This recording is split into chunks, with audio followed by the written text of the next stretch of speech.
I hurt all inside. His name is George Floyd. But what I want you to know is in 2018, his name was D'Mario Perkins, and he was my cousin. He was in a traffic stop in Memphis, and all we know is from the video, they say, he shot, they shot, that's it.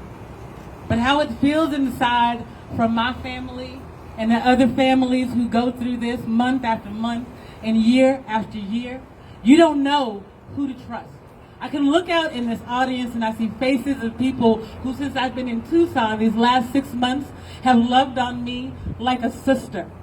But at the same time, I'm afraid of them. I'm afraid of them because any one of them at any moment could get angry and take my life, call the cops, and have them take me to jail just for being black and angry in a moment. My sons, I have 3, 24, 19, and a 17-year-old getting ready to go off to the Army, where I think he'll be safer than walking the streets in America because the police are trying to kill my baby. I did not raise praise. I raised positive, upstanding young black men. They did JROTC. They give back to their community. They're smart. They're cute. They're everything you call them until they're 6 and you start to get scared of my kids. You see my babies walking, the 3 of them together. You call them a gang. You cross the street. And I'm going to admit to you, before my sons were as big as me, for a brief moment, I would have done it too. This neighborhood, this community, this country has been telling us that our boys are poison, that our boys are bad, that our boys are somehow the worst boys in this damn country. And yet this country is killing our boys. They'll send them off to war, and if that's not good enough, they'll kill them out in the street just for hanging out. The beginning of this quarantine, I went to the emergency clinic because me, a strong black woman with a college degree, was having a panic attack. And I thought, I'm going to go to this medical facility and get some help. Let me introduce you to medical racism. Because I was black and because I was freaking out, she called the cops on me. I didn't touch her. I didn't do anything. I said I need help.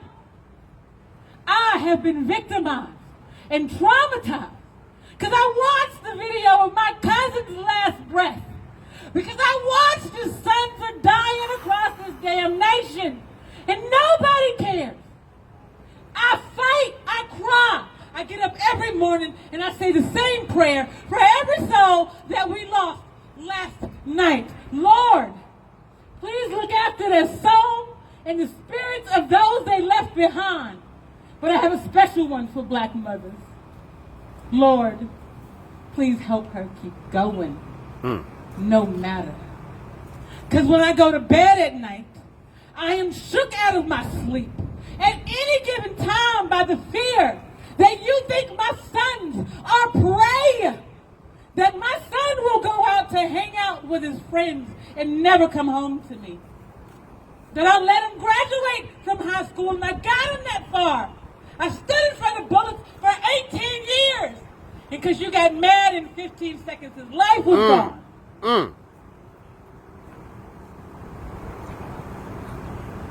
I want each and every one of you to do something today for the black people next to you. Because what does not rub off is the blackness that we have. But humanity does. We are humans. Treat us like such. For the next time you go out, meet one of us in the damn street. Know my name. Stop it. It won't hurt you. It took them 9 minutes in total, but 2:52 is what we know for certain. For those last minutes of that man's life. Find you a black person, someone of color, whatever you got to do. If they look like me and don't look like you, spend 2 minutes and 52 seconds talking to them. Find out their story. Find out their name. Just know that I'm just like you. I just happen to be brown. And my brown is beautiful, damn it. Yeah.